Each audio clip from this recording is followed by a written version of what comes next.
हिंदी में यूपीएससी की तैयारी से संबंधित प्रोग्राम्स को देखने के लिए सब्सक्राइब करें स्टडी IQIAS हिंदी।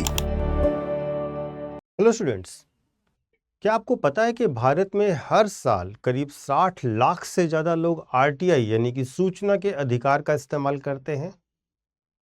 उससे भी इंटरेस्टिंग यह है कि उसमें से लगभग हर चौथा व्यक्ति सूचना के अधिकार का प्रयोग करने के बाद भी जवाब नहीं पाता है। 20 साल पहले जब यह कानून बनाया गया था तो कहा गया था कि यह जनता की नज़रों में सरकार के दरवाजे तक सारी इंफॉर्मेशन पहुंचाने के लिए लाया गया एक सशक्त कानून है।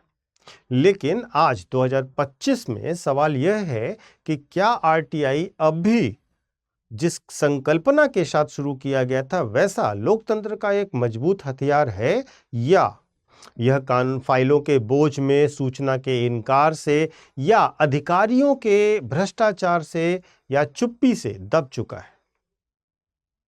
आज जब सूचना के अधिकार अधिनियम के 20 साल पूरे हो गए हैं तो इसका समग्र मूल्यांकन बहुत जरूरी है, और मैं doctor Pankaj Mishra study IQIAS Hindi के इस प्लेटफॉर्म पर RTI अधिनियम के 20 वर्षों के इस सफर की सफलताएं, कमजोरियां और भविष्य की चुनौतियां इस मुद्दे पर आपसे चर्चा करने के लिए उपलब्ध हूं।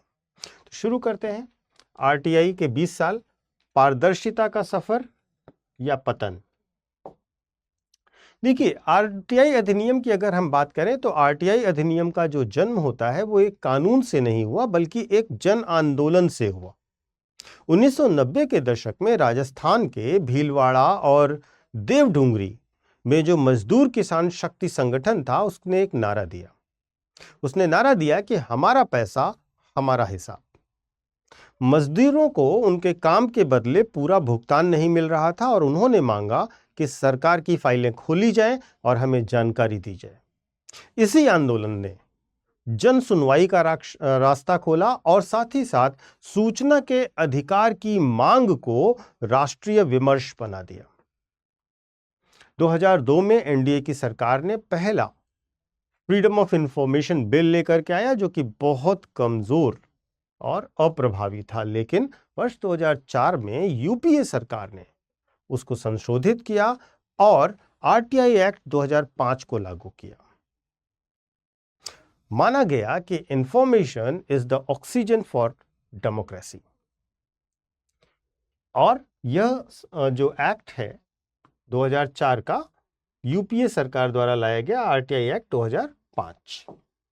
अब RTI एक्ट को एक क्रांतिकारी कानून क्यों माना जाता है? देखिए, यह कानून हर नागरिक को कानूनी अधिकार देता है कि वह किसी भी सार्वजनिक प्राधिकरण से यानी कि पब्लिक बॉडी से, जो सरकारी बॉडी है, उससे जानकारी मांग सकता है, चाहे वह मंत्रालय हो, पंचायत हो या सरकारी संस्थाएं। इस कानून में कुछ मुख्य प्रावधान हैं जिसमें एक सूचना अधिकारी हर दफ्तर में नियुक्त किया जाएगा और 30 दिनों के भीतर जवाब देना अनिवार्य होगा। सेंट्रल और स्टेट लेवल पर इंफॉर्मेशन कमीशंस बनाए जाएंगे जो अपील और निगरानी का काम करेंगे, और अगर सूचना रोकी गई तो जुर्माना और कार्यवाही भी संभव होगी।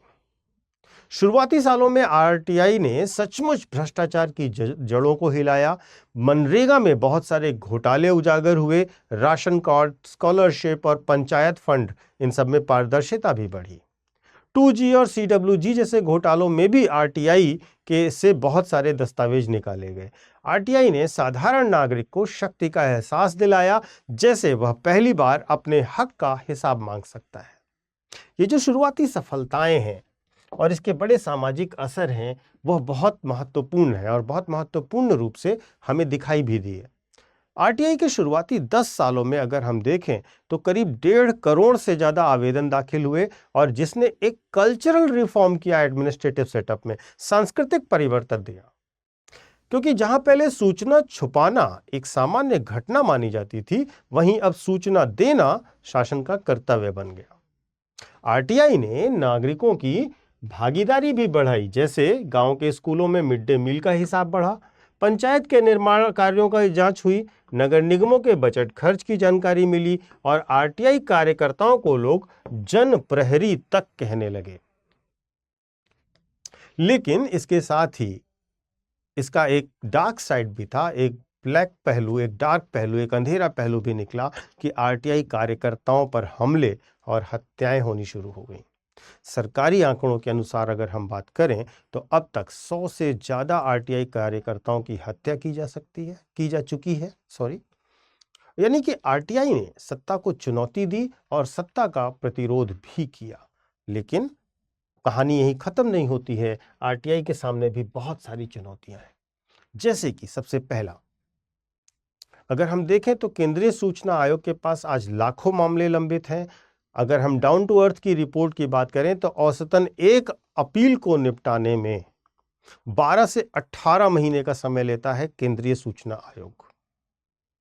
कई सारे विभाग जवाब देने से इनकार कर देते हैं, कभी राष्ट्रीय सुरक्षा के नाम पर, कभी निजता के नाम पर, कभी फाइल गुम हो जाने जैसे बहाने बनाकर भी जवाब देने से इनकार कर दिया जाता है। इसके बाद एक बड़ा परिवर्तन होता है आरटीआई अमेंडमेंट 2019 के द्वारा, और इसने आयोग की स्वतंत्रता को और भी बहुत कमजोर कर दिया। अब सूचना आयुक्तों का कार्यकाल, वेतन सब केंद्र सरकार तय करती है और सूचना आयोग को और वीक करती है। कर्मचारियों की सुरक्षा एक अगला मुद्दा आया, जहां पर कोई विशेष ऐसा कानून नहीं बना जो आरटीआई कार्यकर्ता हैं, जो आरटीआई एक्टिविस्ट हैं, उनकी सुरक्षा को प्रॉपरली सुनिश्चित कर सके। इसके साथ साथ डिजिटल डिवाइड भी भारत की एक चुनौती अभी भी बना हुआ है आरटीआई के संदर्भ में, क्योंकि आरटीआई ऑनलाइन हुआ है तो गांवों में अब डिजिटल जो साक्षरता है उसकी भारी कमी वहां तक पहुंचने नहीं दे रही है हमें। यानी आरटीआई का अधिकार तो है, लेकिन उसे पाने की प्रक्रिया खुद जटिल और लंबी हो गई है, जिसका एक बड़ा बेस है, एक बड़ा रीजन है डिजिटल डिवाइड। वास्तव में एक बड़ा प्रश्न और भी उठता है कि आरटीआई और गोपनीयता का अधिकार, इसके बीच में बड़ा टकराव है, राइट टू प्राइवेसी के बीच में। जैसे अभी हाल में आपने देखा होगा कि प्रधानमंत्री की डिग्री को लेकर के कोर्ट ने क्या बोला, उन्होंने कहा कि प्रधानमंत्री की डिग्री उनका निजी मामला है, वो सार्वजनिक हित में सार्वजनिक किए जाने की आवश्यकता नहीं है। यानी कि हमारे देश का नागरिक ये नहीं जान सकता कि हमारे प्रधानमंत्री की रियल क्वालिफिकेशन क्या है। कई बार नागरिक ऐसी सूचनाएं मांगते हैं जो नए निजी दायरों में आती हैं, जैसे कि ट्रांसफर, वेतन, संपत्ति विवरण, लेकिन आरटीआई का इस्तेमाल निजता के मामलों में नहीं होता है। सरकार भी मना कर देती है, कोर्ट भी मना कर देती है, और कई बार हम देखते हैं कि निजता के नाम पर वे जानकारियां भी रोक दी जाती हैं जहां पर पब्लिक इंटरेस्ट कहीं ना कहीं होता है। निजता में की आड़ में कई बार हमने देखा कि भ्रष्टाचार जैसे मामलों को भी छुपाने के प्रयास किए गए हैं। तो इस प्रकार अगर हम देखें तो बहुत सारी चुनौतियां आरटीआई के सामने अभी भी हैं। भविष्य क्या है आरटीआई का, यह भी समझिए। आरटीआई को मजबूत करने के लिए कुछ कदम सभी विभागों और मंत्रालयों को उठाने होंगे, जैसे आरटीआई आयोगों की स्वायत्तता बहाल करें, उन्हें और ज्यादा ऑटोनॉमी दिया जाए, समय सीमा पर जवाब न देने पर दंड को अनिवार्य किया जाए और साथ ही साथ दंड को बढ़ाया जाए, क्योंकि इनसिग्निफिकेंट दंड बहुत मायने नहीं रखते हैं। कार्यकर्ताओं की सुरक्षा के लिए स्पष्ट और मजबूत कानून बनाए जाए और उन्हें लागू किया जाए। डिजिटल पारदर्शिता मेंटेन की जाए, सभी मंत्रालयों की रिपोर्ट, टेंडर और फंड का प्रोएक्टिव डिस्क्लोजर उन्हें खुद ही कर देना चाहिए। सिविल सोसाइटी और मीडिया को आरटीआई की निगरानी में शामिल किया जाए। और याद रखिए कि आरटीआई केवल एक कानूनी अधिकार नहीं, यह लोकतंत्र की आत्मा है। जब नागरिक पूछना बंद कर देगा तो सरकार जवाबदेह होना भी बंद कर देगी, और नागरिकों को पूछने का अधिकार देकर ही हम सरकार को जवाबदेह बना सकते हैं। देखिए, आरटीआई के 20 साल पूरे हो गए हैं और यह कानून अब किशोर नहीं रहा, अब वयस्क हो चुका है, और अब वास्तव में जरूरत है इसको रिजुविनेट करने की, पुनर्जीवन देने की। क्योंकि यह कानून अब इसमें बहुत सारे ऐसे क्लॉज आ गए हैं जो आरटीआई को वीक कर रहे हैं। जिस स्पिरिट के साथ ये बना था वो स्पिरिट अब खत्म हो रही है। सरकार ने इसको अलग अलग नियमों, उपनियमों इत्यादि के द्वारा और कमजोर कर दिया है। और इसीलिए हर नागरिक की भी ये जिम्मेदारी है और सरकार की भी जिम्मेदारी है कि अगर हम वास्तव में सशक्त लोकतंत्र की इच्छा रखते हैं तो ध्यान रखिए कि सूचना ही शक्ति है और अज्ञानता ही गुलामी है। इसलिए आरटीआई एक्ट में आई कमियों को, उस पर लगाए गए रिस्ट्रिक्शंस को दूर करते हुए इसे एक स्ट्रॉन्ग, अकाउंटेबल और बेहतरीन कानून के तौर पर पुनः लागू करना चाहिए। इसमें जो डिविएशंस किए गए हैं उन्हें वापस लेना चाहिए, इसके अधिकारों को सुनिश्चित करना चाहिए, क्योंकि ये जनता की आवाज़ है और जनता के पैसे को जब भी आप खर्च करते हैं तो आपको उसकी पूरी जवाबदेही पब्लिक के सामने ही रखनी होगी। तो इस प्रकार आज मैंने आरटीआई एक्ट, कैसे बना आरटीआई एक्ट, कैसे डेवलप हुआ आरटीआई एक्ट, क्या कमियां और समस्याएं आई और क्यों हमें लग रहा है कि वास्तव में आरटीआई एक्ट जिस स्पिरिट के साथ बना था और उसका क्षरण हो गया है, इस सारे मुद्दों पर आपसे चर्चा की। मुझे उम्मीद है आपको यह डिस्कशन अच्छा लगा होगा। कमेंट करके अवश्य बताइएगा और साथ ही अगर आप किसी अन्य टॉपिक पर, किसी अन्य कानून पर, कुछ शब्दावलियों पर, किसी संविधान संशोधन पर या सुप्रीम कोर्ट के किसी डिसीजन पर कानून की बात में एक एपिसोड चाहते हैं तो मुझे ज़रूर कमेंट करके बताइएगा। मैं प्रयास करूंगा कि आपकी जो भी डिमांड हो उस पर एक वीडियो दिया जाए। आगे बढ़ते हैं। यूपीएससी आईएएस 2027 के लिए हमारा प्रतिज्ञा प्लस बैच लॉन्च हो रहा है। 15 अक्टूबर से पहले आपको इसमें एडमिशन लेना होगा। हालांकि 26 के लिए और 28 के लिए भी बैचेस शुरू हो रहे हैं और आप ये सारी डिटेल जानकारी हमारे ऐप पर और वेबसाइट पर प्राप्त कर सकते हैं।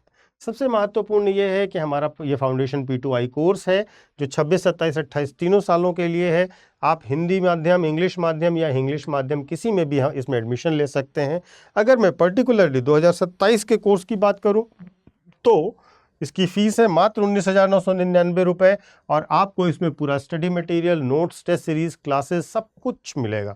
सबसे महत्वपूर्ण क्या है? सबसे महत्वपूर्ण ये है कि आपको फ़ीस ये डिस्काउंटेड है और ये डिस्काउंटेड फ़ीस कब मिलेगी? जब आप इस कोड का इस्तेमाल करेंगे, PK Live। यह कोड फैकल्टी कोड होता है। इस कोड का इस्तेमाल करने से आप चाहे आईएएस का कोर्स खरीदें, चाहे ऑप्शनल का कोर्स खरीदें, चाहे स्टडी IQ से लॉ का कोई कोर्स खरीदें या स्टेट PCS का, एक मात्र कोड से आपको मैक्सिमम डिस्काउंट मिलेगा। तो देर मत कीजिए, 15 तारीख से पहले आपको इसे ज्वाइन करना होगा। जल्दी से जल्दी ज्वाइन कीजिए। मिलते हैं batches. Thank you so much. Hindi में यूपीएससी की तैयारी से संबंधित प्रोग्राम्स को देखने के लिए सब्सक्राइब करें स्टडी IQ IAS हिंदी।